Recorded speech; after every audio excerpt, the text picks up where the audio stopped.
जन्म नाही पुन्हा. हरि ओम श्री गणेशाय नमः. श्री स्वामी समर्थ. माझ्या युट्यूब चॅनलवर तुमच्या सगळ्यांचं पुन्हा एकदा मनस्वी हार्दिक स्वागत करते. स्वामींची प्रार्थना करते की हे स्वामी महाराज सगळ्यांना सुखात, समाधानात, आनंदात आणि ऐश्वर्यात ठेवा. तुमचे नामस्मरण अखंड या मुखात असू द्या, हीच मी स्वामींची प्रार्थना करते. आजच्या व्हिडिओला सुरुवात करते. आजचा दिवस म्हणजे गुरुपौर्णिमेचा. गुरुर् ब्रह्मा गुरुर्विष्णू गुरुर्देव महेश्वरा, गुरुर साक्षात परब्रह्म तस्मै श्री गुरुवे नमः. गुरु हेच ब्रह्मा विष्णू महेश आणि गुरु हेच साक्षात परब्रह्म. त्या गुरुला माझा नमस्कार. आपल्या संस्कृतीत गुरु आणि गुरु परंपरा या दोन्ही गोष्टींना अत्यंत पवित्र मानले गेले आहे आणि त्यांच्याविषयी नितांत आदर दाखवला जातो. आषाढ शुद्ध पौर्णिमेला गुरुपौर्णिमा म्हणतात. त्या दिवशी जगद्गुरु व्यासांची पूजा करतात. महर्षी व्यास हे महाभारतकालीन एक महान विद्वान आणि ज्येष्ठ आचार्य होते. ते ज्ञानी, व्यासंगी आणि थोर तपस्वी होते. त्यांच्या इतका थोर महात्म्य आजपर्यंत झाला नाही. त्यांनी महाभारतासारख्या श्रेष्ठ ग्रंथाची निर्मिती करून जगाला जीवन धर्म समजावून सांगितले. अलौकिक विद्वत्तापूर्ण विचार मांडले. वेद उपनिषदातील ज्ञान सर्वसामान्यांपर्यंत जावे म्हणून 18 पुराणांची रचना केली. जगाला शाश्वत कल्याणाचे मार्गदर्शन करण्यासाठी त्यांनी आपली शक्ती, प्रज्ञा, प्रतिज्ञा आणि बुद्धी पणाला लावली. त्यामुळे व्यासांनी हाताळला नाही असा एकही विषय नाही असे त्यांच्या विषयी गौरवोद्गार काढतात. त्यांना जगद्गुरु म्हणून मान्यता मिळाली. आपण आपल्या जीवनसृष्टी, प्रत्यक्ष घटना आणि व्यक्ती यांच्याकडून सतत काही ना काही शिकतच असतो. ती ज्ञान साधनेची एक अव्याहत अनादी परंपराच आहे. या ज्ञानातून आपण शिष्य, सेवाभाव, दातृत्व, प्रेम, सद्भावना, परोपकार, त्याग, कृतज्ञता अशा अनेक सुसंस्कारांनी स्वतःला घडवित असतो आणि स्वबळावर स्वतः समवेत आपले कुटुंब, परिवार, समाज व राष्ट्राची उद्धार करीत असतो. म्हणूनच गुरुपौर्णिमेचा दिवस हा ज्यांनी ज्यांनी आपले जीवन घडवण्यास प्रत्यक्ष व अप्रत्यक्ष हातभार लावला त्या सर्वांविषयी कृतज्ञता प्रकट करण्याचा महामंगलचा दिवस असतो. या दिवशी आपल्या गुरूंची भेट घ्यावी, त्यांना वस्त्र दक्षिणा द्यावी, त्यांचा सन्मान करावा. गुरु दिवंगत झाले असतील वा दूरदेशी असतील तर त्यांचे मनोमन त्यांचे स्मरण करावे. त्यांच्या उपदेशांचे, संस्कारांचे आपण कसे पालन करतो यावर आत्मचिंतन करावे. गुरुविषयी आदरभाव व गौरव प्रकट करताना तो भाव आपल्यातही आणणे हीच गुरुची खरी पूजा होय. तर अशी आज गुरुपौर्णिमेचा पावन असा दिवस. ह्या दिवशी मी सुद्धा छान आपल्या स्वामी महाराजांची पूजन, अभिषेक हे सर्व सकाळी करून घेतलं आणि महाराजांना आवडीचं जे हिना अत्तर आहे ते मी आता लावत आहे.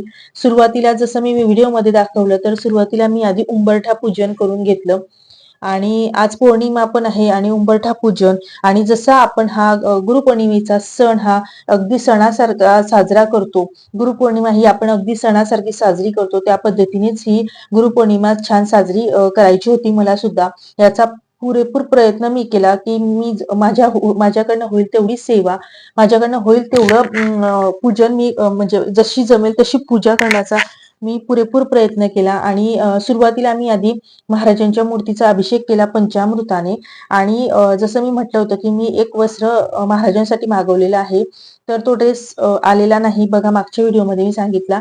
तर तो मला त्याच दिवशी संध्याकाळी मिळाला आणि अतिशय सुंदर असा ते ड्रेस महाराजांसाठी, खूप छान. आणि पगडी बघा किती छान आहे, एक पेशवाई ची अशी ही पगडी. मला खूप आवडला होता हा ड्रेस म्हणून मी मागवला. थोडासा वेगळा असा, परंतु खूप छान वाटत होतं जेव्हा मी महाराजांना खूप छान हा वस्त्र परिधान केलं त्यावेळेला अतिशय छान वाटत होतं. त्यानंतर जसं मी ते दिव्यांचं दाखवलं त्यावरती मी चौरंग ठेवून, म्हणजे सगळ्या नवीन वस्तू होत्या, तर चौरंग ठेवून या पद्धतीने महाराजांची पूजन मी केलं सकाळी. आणि महाराजांच्या आज सर्व आवडीच्या वस्तू करण्याचा प्रयत्न केला जेवणामध्ये सुद्धा. आणि महाराजांचा जो फोटो आहे जो मला अक्कलकोटवरनं आणला होता माझ्या आई वडिलांनी, त्या फोटोचं सुद्धा पूजन मी आज केलं. तर मूर्तीचा अभिषेक आणि फोटोचं पूजन, तर हे सर्व छानपैकी या पद्धतीने पूजा मांडणी केली. आणि छान पूजन असं केलं आणि खूप मस्त वाटत होतं. त्यानंतर बघा हिना अत्तर तर मी लावलं, परंतु नवीन ड्रेस होता आणि ड्रेसला सुद्धा लावायचं म्हणून मग मी ड्रेसला सुद्धा हिना अत्तर चारी बाजूनी लावून घेतलं. टोपाला सुद्धा लावलं आणि महाराजांच्या फोटोला सुद्धा लावलं.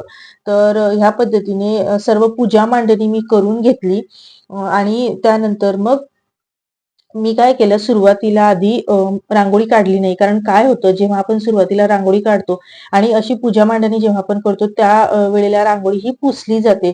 त्यामुळे त्यामुळे मी विचार केला, की आधी मी पूर्ण पूजा मांडणी करून घेते आणि त्यानंतर मग रांगोळी मांडते, जेणेकरून रांगोळी पुसलीही जाणार नाही आणि छानही काढता येईल. तर जागा थोडी छोटी होती, परंतु मी त्यामध्येच छानपैकी अशी पूजा मांडणी करून घेतली आणि त्यानंतर म्हटलं डेकोरेशन म्हणून काय करायचं, तर मी असे 2 दिवे घेतले आणि जे दिव्यांचं आहे तिथे दोघं साईडला असे 2 दिवे ठेवले. त्यामुळे अतिशय छान वाटत होतं आणि महाराजांची नजर सुद्धा काढली हाताने. त्यानंतर बघा या पद्धतीने मी थोडा छोटाच पट्टा असा पिवळ्या रंगाचाच मारून घेतला आणि त्यावरती एका साईडला म्हणजे दोघं बाजूला स्वस्तिक काढले. परंतु रांगोळी चांगली उमटत नव्हती. म्हणजे जी काही रेड रांगोळी आहे तो शिक्का व्यवस्थित उमटत नव्हता. त्यामुळे मी काय केलं, की जो स्वस्तिक काढलं होतं त्यालाच मी डार्क केलं आणि डार्क अशी रांगोळी काढली. तुम्हाला सर्व उलट दिसत असेल, कारण फ्रंट कॅमेरा ओपन होता. त्यामुळे असं वाटतंय, की डाव्या हाताने मी पूजन करते, तर असं नाही. तर फ्रंट कॅमेरा असल्यामुळे ते तसं वाटत होतं. स्वस्तिक सुद्धा थोडं उलट वाटतंय. त्यानंतर बघा या पद्धतीने मी फुलांची रांगोळीचा जो शिक्का होता तो उमटवून घेतला आणि आजूबाजूला पाऊलं सुद्धा उमटवून घेतली. तर पूर्ण पूजा झाल्यानंतर रांगोळी काढली आणि अतिशय छान वाटत होतं. त्यानंतर मग मी दिव्यांमध्ये अजून थोडं तूप टाकून घेतलं, कारण जेणेकरून आपण जोपर्यंत पूजा करू तोपर्यंत ते दिवे तेवत राहिले पाहिजे आणि धूप सुद्धा माझा 2-3 वेळेस विझला जात होता. त्यामुळे धुपाला सुद्धा प्रज्वलित करून घेतलं आणि ह्या पद्धतीने बघा पूर्ण पूजा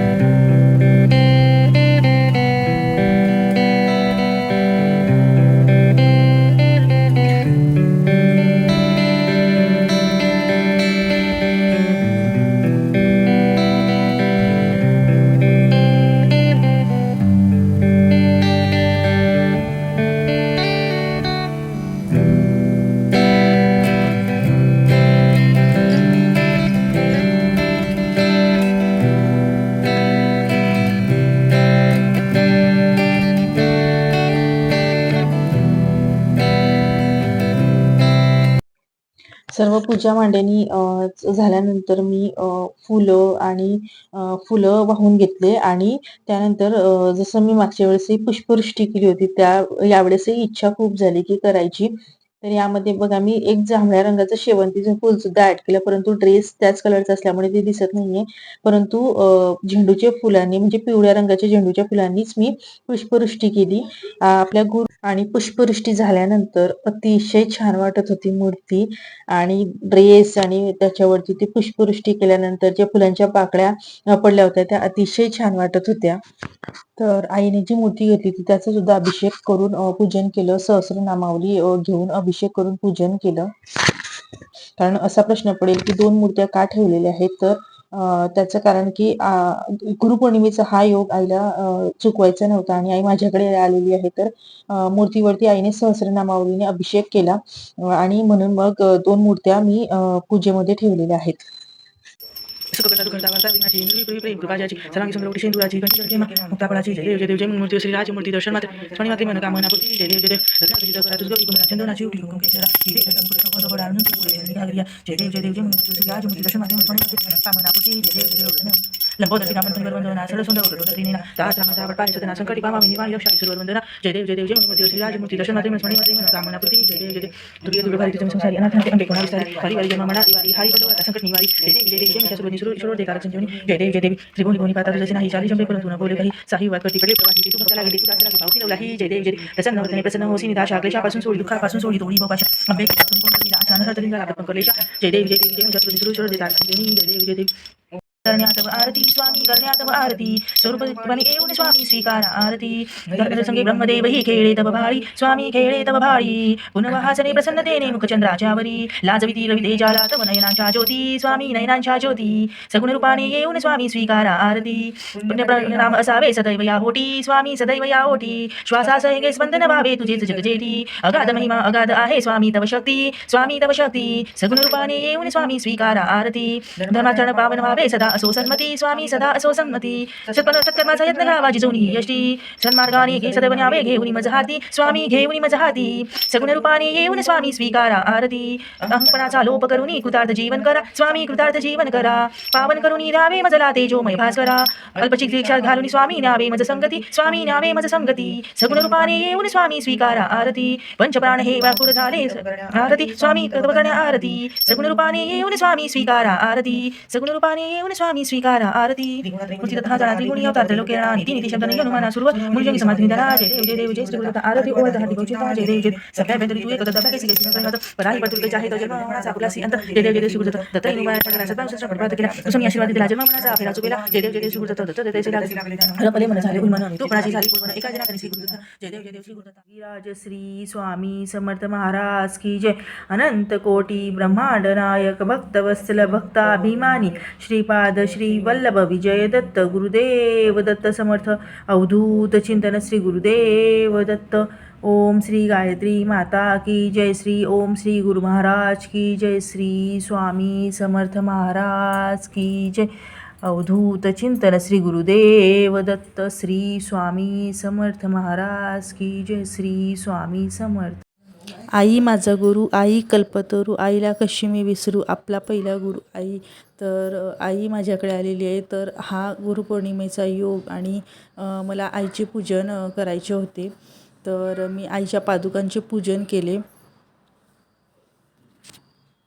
आई वडील आपले पहिले गुरु, पण वडील काही कारणास्तव बाहेरगावी गेले असल्यामुळे मला जी संधी मिळाली आईची पूजा करण्याची ती मी सोडली नाही आणि आईचं छान पूजन केलं.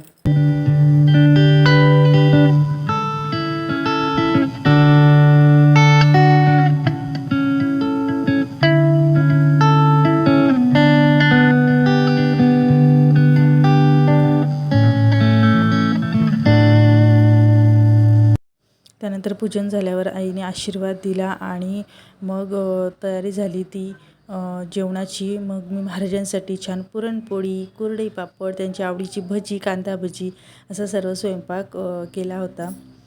तर केलेली सेवा मी स्वामींच्यानी अर्पण करते. श्री स्वामी समर्थ. जय जय स्वामी समर्थ. सर्वांना गुरुपौर्णिमेच्या खूप शुभेच्छा.